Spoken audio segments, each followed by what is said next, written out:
عبداللہ بن محمد جہادی مہم کے سلسلے میں مصر کے ایک ساحلی علاقے میں مقیم تھا۔ ٹہلتا ہوا ایک بار ساحل سمندر پر جا نکلا۔ وہاں دیکھا کہ خیمے میں ہاتھ پاؤں سے معذور اور آنکھوں کی بینائی سے محروم ایک شخص پڑا ہوا ہے۔ اس کے جسم میں صرف اس کی زبان سلامت ہے۔ ایک طرف اس کی یہ حالت ہے اور دوسری طرف وہ بآواز بلند کہہ رہا ہے، میرے رب مجھے اپنی نعمتوں پر شکر کی توفیق عطا فرما۔ مجھے تو نے اپنی مخلوق میں سے بہت سو پر فضیلت اور فوقیت بخشی ہے۔ اس فوقیت پر مجھے اپنی حمد و ثنا کی توفیق عطا فرما۔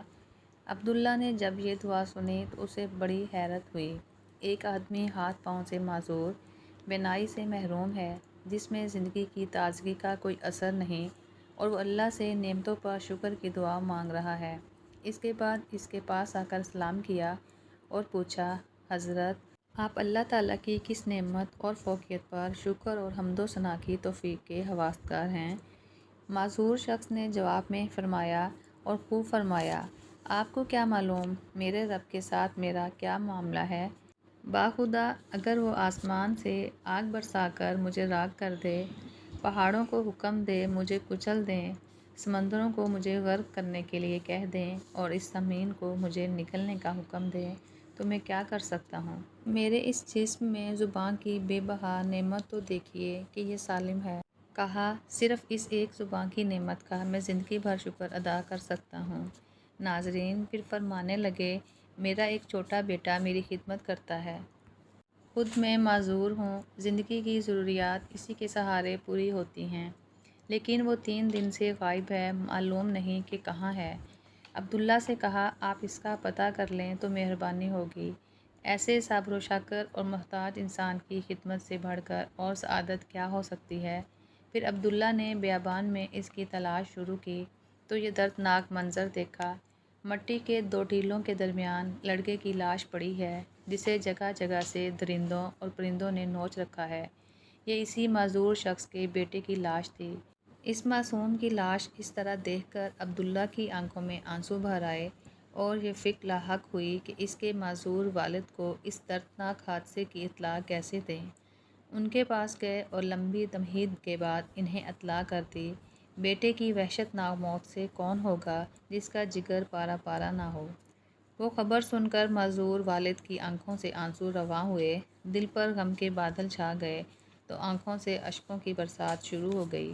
یہ بھی اللہ تعالیٰ کی ایک نعمت ہے کہ غم کا غبار اشکوں میں ڈھل کر نکل جاتا ہے۔ شکوہ شکایت کی بجائے فرمانے لگے، ہم تو شکر گزار اسی ذات کے ہیں جس نے میری اولاد کو نافرمان پیدا نہیں کیا اور اسے جہنم کا ایندھن بننے سے بچایا۔ پھر انا للہ و انا الیہ راجعون پڑھا اور ان کی روح پرواز کر گئی۔ ان کی اس طرح اچانک موت پر عبداللہ کے ضبط کے سارے بندھن ٹوٹ گئے اور وہ پھوٹ پھوٹ کر رونے لگے۔ کچھ لوگ اس طرف نکلے، رونے کی آواز سنی، خیمے میں داخل ہوئے، میت کے چہرے سے کپڑا ہٹایا تو اس سے لپٹ گئے، کوئی ہاتھ چومتا، کوئی آنکھوں کو بوسہ دیتا، ساتھ ساتھ کہتے جاتے، ہم فدا اس جسم پر جو لوگوں کے آرام کے وقت بھی اپنے مالک کے سامنے سجدہ ریز رہتا، جس نے اپنے رب کی کبھی نافرمانی نہیں کی۔ عبداللہ یہ صورتحال دیکھ کر حیران ہو رہا تھا۔ لوگوں سے پوچھنے لگے، یہ کون شخص تھے، ان کا کیا تعارف ہے؟ کہنے لگے، نہیں جانتے، یہ رسول اللہ صلی اللہ علیہ وآلہ وسلم کے سچے عاشق اور حضرت ابن عباس رضی اللہ تعالیٰ عنہ کے شاگرد ہیں، صبر و استقامت کے پیکر اور تسلیم و رضا کے بلند مقام کے حامل ہیں۔ ان کی نماز جنازہ اور تدفین سے فارغ ہونے کے بعد عبداللہ رات کو سویا اور خواب میں دیکھا کہ آپ جنت کے باغات میں سیر و تفریح کر رہے ہیں، جنت کا لباس زیب تن ہے اور یہ آیت تلاوت فرما رہے ہیں، صبر کرنے کے سبب تم پر سلامتی ہو اور آخرت کا گھر بہترین ٹھکانہ ہے۔ عبداللہ نے پوچھا، آپ وہی معذور شخص ہیں؟ فرمانے لگے، جی ہاں، میں وہی شخص ہوں۔ اللہ تعالیٰ کے ہاں چند بلند مراتب اور درجات ایسے ہیں جن تک رسائی مصیبت میں صبر، راحت میں شکر اور جلوت و خلوت میں خوف خدا کے بغیر ممکن نہیں۔ اللہ تعالیٰ نے اسی صبر و شکر کی بدولت مجھے انہی نعمتوں سے نواز فرمایا ہے۔ ویورز، یہ تھی ہماری آج کی ویڈیو۔ امید ہے آپ کو میری ویڈیو پسند آئی ہوگی۔ اگر آپ کو میری ویڈیو پسند آئی ہو تو میرے چینل کو سبسکرائب کریں، ویڈیو کو لائک کریں اور شیئر کریں۔ اللہ حافظ۔